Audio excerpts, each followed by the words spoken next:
Hello dear students, welcome to my channel right track for NEET. Last video में हमने flower को discuss किया था, इनफ्लोरेसेंस को डिस्कस किया था और उससे पहले हमने स्टेम को, स्टेम मॉडिफिकेशन को, लीफ मॉडिफिकेशन को, रूट को, इन सभी टॉपिक को हमने डिस्कस किया था। इन सब का लिंक मैं डिस्क्रिप्शन में दे दूंगा। अब मैं डिस्कस करने जा रहा हूं एस्टिवेशन। एस्टिवेशन क्या है, इसको डिस्कस करने से पहले अगर आपको कोई डाउट हो, कोई क्वेश्चन हो, कोई क्वेरी हो तो कमेंट करके ज़रूर पूछिए। क्वेश्चन को इंपॉर्टेंस दीजिए। देखिए, सिर्फ पढ़ने से कुछ होने वाला नहीं है। जब तक कि आप क्वेश्चन की प्रैक्टिस नहीं करते, जब तक आप क्वेश्चन नहीं लगाएंगे, तब तक आपको का पढ़ना फ़ायदा नहीं देगा, क्योंकि क्वेश्चन ही आपसे एग्जाम में भी पूछे जाएंगे और जहाँ भी जाएंगे आपसे क्वेश्चन ही पूछे जाएंगे। इसलिए क्वेश्चन को सीरियसली लीजिए। एस्टिवेशन क्या है? सेपल या पेटल का अरेंजमेंट फ्लोरल बड में कैसे है, सेपल या पेटल के रिस्पेक्ट में। अगर हम सेपल को देख रहे हैं तो सेपल का सेपल के रिस्पेक्ट में अरेंजमेंट कैसा है, इसी को हम लोग बोलते हैं एस्टिवेशन। अगर हम पेटल को देख रहे हैं तो पेटल का पेटल के रिस्पेक्ट में अरेंजमेंट कैसे है फ्लोरल बड में, इसी को हम लोग बोलते हैं एस्टिवेशन। ये एस्टिवेशन जो होता है हमारा बेसिकली 4 टाइप का होता है, जिसका नाम होता है वेलवेट, ट्विस्टेड, इम्ब्रिकेट और वैक्सिलरी। वैक्सिलरी को हम लोग पैपिलियोनेसियस भी बोलते हैं। अब हम एक एक करके चारों को समझते हैं।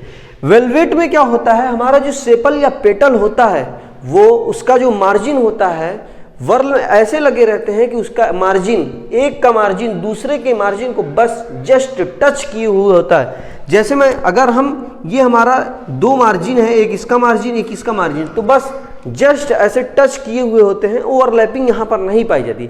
ये कंडीशन हमको देखने को मिलती है कैलोट्रॉपिस में।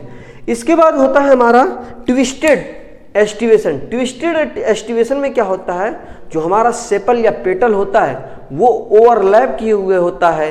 पहला अगर ओवरलैप करेगा दूसरे के ऊपर तो दूसरा ओवरलैप करेगा तीसरे के ऊपर, तीसरा चौथे के ऊपर, ऐसे होता चला जाता है। ऐसे जैसे मैंने बनाया है, इसका एक जो है टिप बाहर की ऊपर है तो दूसरी वाली इसकी नीचे है। एक टिप इसकी ऊपर है तो दूसरी वाली कहाँ है, नीचे। जबकि इसकी एक अंदर है तो एक ऊपर। ऐसे करके एक प्रॉपर डायरेक्शन में ओवरलैपिंग होती है ट्विस्टेड एस्टिवेशन में। ट्विस्टेड एस्टिवेशन का एग्जाम्पल होता है चाइना रोज, लेडीज फिंगर और कॉटन।